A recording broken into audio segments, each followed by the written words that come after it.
What's up, everybody? Coach Potatoes back again, episode 30. TJ, Ben, Bilf, Rams Yes, banner. we have some That's what happens when you don't bring some Wall. stuff to put on the Wall wall. wall decor. We just threw shit at the wall, literally. Yes. Sorry, were you guys in the Super Bowl? So. Did you win? No, but we almost scored the same amount of points as you did in the Super Bowl. That's all right. You weren't in it. That is true. We were. We walked away with the same amount of hardware. Wrong. They got Wrong, an NFC championship. Yeah. Wow. Anyways, we're going to go through today. The baseball season starts in 2 days on Thursday, so we're going to go through our predictions for the playoffs and winning the awards. We're also going to go through, as TJ tweeted out, our top 5 sports movies. We're going to have a little fun with it. We're going to try to guess each other's top 5 lists. We haven't seen them, and play a little game to see who knows each other better. Spoiler, I don't know them very well. It's not that Bill doesn't know us. He just probably hasn't seen any of the movies on TJ and I's list. You know what? For shits and giggles, I actually looked up I really hope top you've seen things some of sports the movies movies on my list. and there's actually quite a few I haven't seen. I was like, holy shit. Yeah, I'm sure. Because 5 of the top 10 were probably baseball movies that you haven't seen. Ironically, I'm not even going to spoil it. Keep going. All right. So Bill's not going to spoil it, but we're going to go through that. But first, we're going to update you guys on our bracket. The 3 of us and 4 of our other friends are in a bracket group on ESPN. Currently, our friend Dylan is in first. I am currently in second. You're in fifth. And you're in sixth. Not last. Not last, but Cess. all 3 of us still have our... Incessant to last. Wow. Continue. All three of us still have our national championship winner still left, which being that Almost. Yeah, You almost lost almost. yours. I almost lost mine in the Duke game, but with that game being worth 320 points, it's going to kind of come down to if someone gets the national title winner right, they're probably going to be the winner of this whole thing. So we're all pretty close, but we'll both go through his bracket first. If you just want to go through the ones that you missed, because we all know who's in the Sweet 16. So let us know who you had that didn't make it and who ended up making it instead. Let's see here. I got Duke, Virginia Tech. I've got LSU, Michigan State. I've got Gonzaga, Florida State. I've got Texas Tech, Michigan. Oh, cool. I have the East and West. Oh, this is where it gets shitty. I had Kansas State. Oregon. Oregon came by in surprise. You had Kansas State upset in Virginia? I did. No, Kansas State got up. Well, I did, but Kansas State got upsetted. He had Kansas State instead of Oregon. Yeah. They would be playing okay, Virginia. okay. And then he actually had Kansas State beating Virginia in that game. Yes. I see. But Kansas State should have been in Oregon spot. I failed you. Oh, bracket. Let's see here. Oh, I got both of these wrong. Instead of Purdue and Tennessee, I had Nova against Cincy. Thanks, Nova. Good Lord, you got shatted on by Purdue. Yeah, that was a pooping. Jay wrong. That was low-hanging fruit. I like you, Jay Wright. If you're watching this, hey, come on the show. All right, let's see here. You just mentioned his low-hanging fruit. But then he gave him the shit sandwich, you know? Yeah. Yeah. You're low-hanging fruit, but we love you. Come on the Compliment, show. dump, compliment. All right, I got North Carolina. I got cute with New Mexico State. They were supposed to be here in the Sweet 16. Instead, Auburn beat him in probably I think it was the only game I did watch on Thursday because I was at work. But had a long lunch. And that ending is pinnacle. Why March Madness is just fucking bomb. True. And then Houston and Kentucky. I had Kentucky, but I had Ohio State instead of Houston. So that sucked. I missed 6, yeah. I got 10 of 16. Not your best. All right. Not very good. So going through, Bill kind of ran through who's in Sweet 16, so I'll just go quickly. I actually had Maryland instead of LSU in the LSU-Michigan State game. Really? Yes. Oh, actually, I missed 3. Yeah. I had Marquette playing Gonzaga instead of Florida State. And then my other one was I also had New Mexico State playing North Carolina. I figured that they would beat Kansas. I actually had Auburn losing as well, back-to-back upsets, and then North Carolina State winning a double upset game. But those are the 3 I missed. All the other ones I have currently alive in the Sweet 16. So 13 for 16? Yes. You got 13 out of 10. Then I had I had Mississippi State in place of Virginia Tech in the Duke Virginia Tech game. I had Syracuse in Gonzaga's spot in the Gonzaga Florida State game. I was picking Syracuse to go on a little upset train. Instead, they got bounced in the first round, so that was fucking cool. Then I had St. Mary's in Purdue's spot in the Purdue-Tennessee game. That was another first-round upset I was going for. Then I had Iowa State in Houston's spot in the Houston-Kentucky game. So I have 12 out of the 16 still remaining. 12, 16. You know, I think we're pretty spot on about it being top-heavy, because I'm looking at this. There's only 2 teams that pulled off. Well, there are multiple teams that pulled off an upset. In the Sweet 16, you just have number 12 Oregon, number 5 Auburn. Everybody else is a 1, 2, 3, or 4. So one a very exciting. I remember, who was it? Dylan sent something like it was like a little GIF. How the fuck you pronounce it? GIF. GIF. It was a GIF, and it was just this guy like, "Oh, you chose all 4 number 1s to make it to the Final Four. How creative!" And that's exactly where it's heading. I think it works out like perfectly though, because everyone like you want to see the upset like maybe like to the Sweet 16, but after that you want it at the end, because you don't want like, as much as you like the upsets like making it to the Final Four like the Cinderellas, like you also sort of feel like you don't want, if like for example I'm going to use Duke's example, if Duke is the Final Four, you don't want to see them playing like a 12 seed Cinderella. Like you want to see them playing like, you know, a Gonzaga or a North Carolina or someone in the Final Four. True. So I feel like the upsets are good like the first weekend, but then after that you kind of want to see these higher rated seeds play each other. True, but then you miss out on like who was it last year? Loyola, Chicago. I think they were in 11, if I remember right. 11 I think or 12. they made the Final Four. They went to the Final So, Four, yeah, and that was they actually did. kind of cool. Yeah. But yeah, I agree. It's tough to. Yeah, they were 11. Wasn't Nova like 5 or 6? I don't think they were a top. I know they weren't a top 3. I don't think they were that low. I think they might have been a 4. 4, no. Anyway, the games pick back up on Thursday. This will be good. Ultimately, I think a lot of these matchups, other than the one in the West, where Michigan is going to lose to Texas Tech, are going to result in a lot of 1-2 matchups for the Elite Eight. And it is a little top heavy, but it's at the same time, it's like, you want to see the best teams compete against the best teams when it comes down to crunch time. So I think that kind of fits in with what you were talking about, where, okay, we have fun in the first, in the round of 64 and the round of 32 with all the crazy shit going on. And there was a couple of the 16-1 games where the 16s were up at half. Virginia again. I remember watching the games. I think North Carolina was down at half as well. They might have. And I remember just looking at the scores, I was like, what the fuck is going on?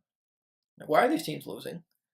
And it was looking, I'm sure the Virginia and their whole team and staff was like, holy shit, this is going to happen again. Pucking up the buttholes, yeah. What a weird, what if that was just their destiny? They would always get number 1 seeds, but every year they would just lose to 16 seeds. I just want them to lose because how would you do with has them winning. Yeah, they do. I was the 3 people in the group have Virginia winning. So, but just to recap, we can go through this too. So at the end of the weekend, I've got Duke coming out of, they're probably in the East, and then I've got Gonzaga coming out of the West to play each other in the Final Four, and I've got Purdue coming out of the Midwest, the South, and then North Carolina coming out of the Midwest. Those are my Final Four teams: Duke, Gonzaga, Purdue, North Carolina. I got Michigan State coming out of the East, and Texas Tech coming out of the West, Virginia coming out of the South, and North Carolina coming out of the Midwest. So Michigan State, Texas Tech, Virginia, North Carolina are my Final Four. Oof, my Final Four are Duke in the East, Michigan in the West. It was fucking Nova in the South. screwed me hard. And then I have Kentucky out in the Midwest. So after this weekend, we'll really see between the 3 of us who's even going to win. Yeah, because TJ and I are going to lose a national title winner this week. And Bilf is probably going to lose his also. Don't you be hating on Michigan. So, I'm hating. They're getting bounced. So doesn't it help you if Gonzaga? You know what? I actually have them. Oh no, I don't have them losing until the Elite Eight.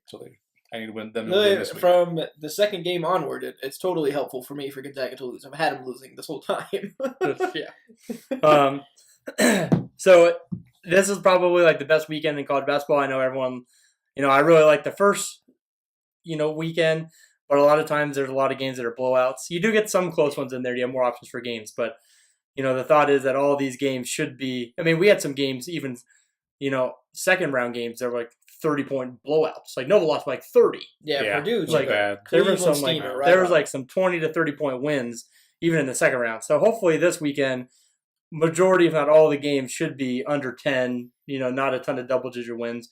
They might get there like late game just because of free throw situations and stuff. But these games, all on paper, should be fairly close. And I think if any team at the beginning of the year, just by the hype that ESPN gives them, Duke looked as if the kind of like the heavy favorite, and that's how they were picked. But they didn't look like the heavy favorite against UCF. So I think the interesting thing is I think even Oregon as the 12, they're playing so good that I could see any of these teams making the Final Four.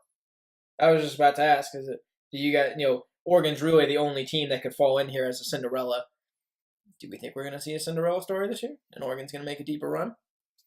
The only thing I would say is that Wait, who the fuck are they playing? Oregon, Virginia. So Oregon, to their credit, Hope so. Well, Virginia loses. Oregon, to their credit, were not in the tournament until they won the Pac-12 tournament. They were not going to be in. They probably weren't even going to make the NIT until they won. Yeah. Also, to their credit, their best player, freshman Bull, got hurt, and they had like to 4 weeks into the season. Yeah, and they had to kind of like reimagine themselves without him.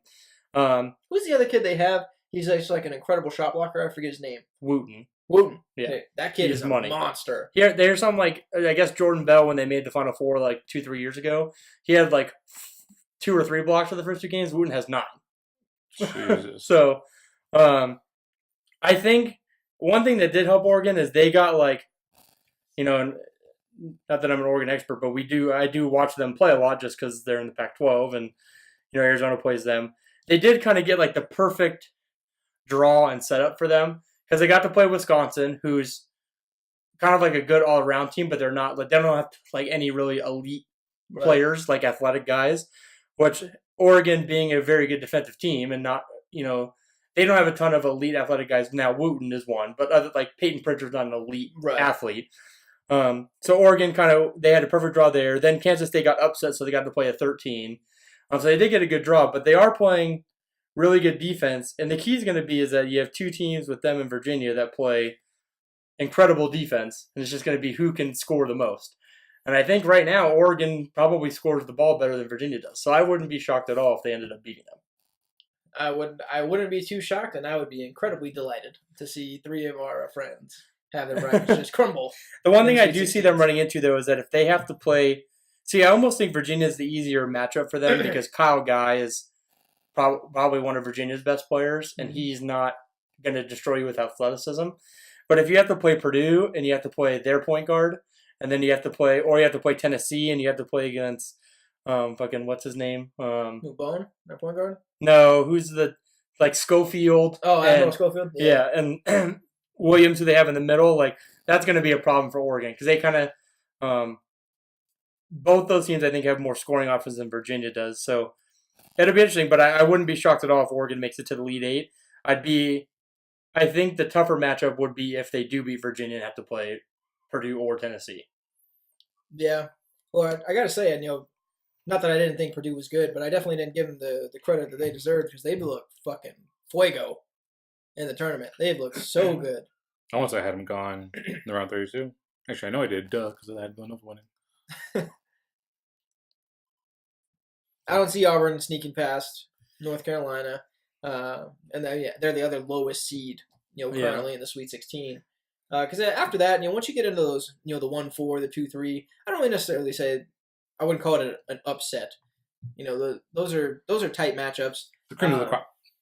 It's kind of interesting that we ended up with a conference showdown with Duke. Getting a couple ACC schools matched up with each other. So they're teams that are familiar with each other that could work to Virginia Tech's advantage, in the tournament, especially seeing Duke come off that very shaky win against UCF with what could be deemed as some favorable calls from the ref, or no calls maybe from the refs. But Virginia Tech has looked good. Yeah, these two went at it. All I'm saying is that if they knew how to dunk, it's 76-70. Instead, it was a swing because Barrett hits that three, 74-73. And then you make that, you win. And then they had 2 shots at the board at the end. I don't know what the fuck you want. I do find it funny that I am glad. Normally, I don't root for Oregon at all, but I'm glad they made it. So at least the Pac-12 is represented in the Sweet 16. But it is very SEC, ACC heavy. I think the ACC has 5. I was doing the looking here: Duke, Virginia Tech, North Carolina. Florida State, Isn't Virginia ACC? North Carolina, and Virginia. So you've got 5. SEC's got LSU, Kentucky? No, where's Kentucky? Kentucky's in the SEC. SEC. Tennessee. Auburn, Tennessee. So you got 4. 4 SECs, and then Houston. I think they're in like the American or something, aren't they? American Conference, yeah. And then Big Ten's got 2. Big Ten's got Michigan State. and Purdue. Oh, that's right. And Purdue Big Ten. So they've got Yeah. 3. Texas Pac-12's Tech got 11, one. Big 12. Yeah, Pac-12. What's Gonzaga? They're in the WAC. The whack. So you've got basically 3 conferences kind of powerhouse, and then the Pac-12, the Big 12, the WAC, and the American all have 1, and then Oh, The I other mean, to 12 be fair, are that made was up. pretty consistent with the regular season, too. 5, 4, and 3. True. So, You know, all throughout the top 25, it was pretty much ACC, SEC, sprinkle in a few Big Tens. Pac-12 was basically non-existent. yeah, the biggest thing that there's a lot of teams on here, and no discredit to these teams at all, but there's a lot of like higher seeds in here that aren't marquee programs like historically that you'd think of. Like, not that it like I think it hurts that like when was the last time UCLA was in a Sweet 16? Like that's always like a big name to see there, and they Long haven't time. been there. Like even like Arizona missing, like you're missing a lot of marquee. I'm sure there's other teams that I'm missing. I'm just thinking of Pac-12 schools, but when you think of UCLA hasn't been there in a while, Arizona really hasn't been there in 3 years. No. So I mean, unfortunately, I think it's us that are missing because everybody else is in there. yeah, but even like Syracuse, while they made a run last year, like they haven't really Oh. been a perennial top 4 seed like they Right. had been previously. Like you don't have Nova, who's kind of become a marquee team.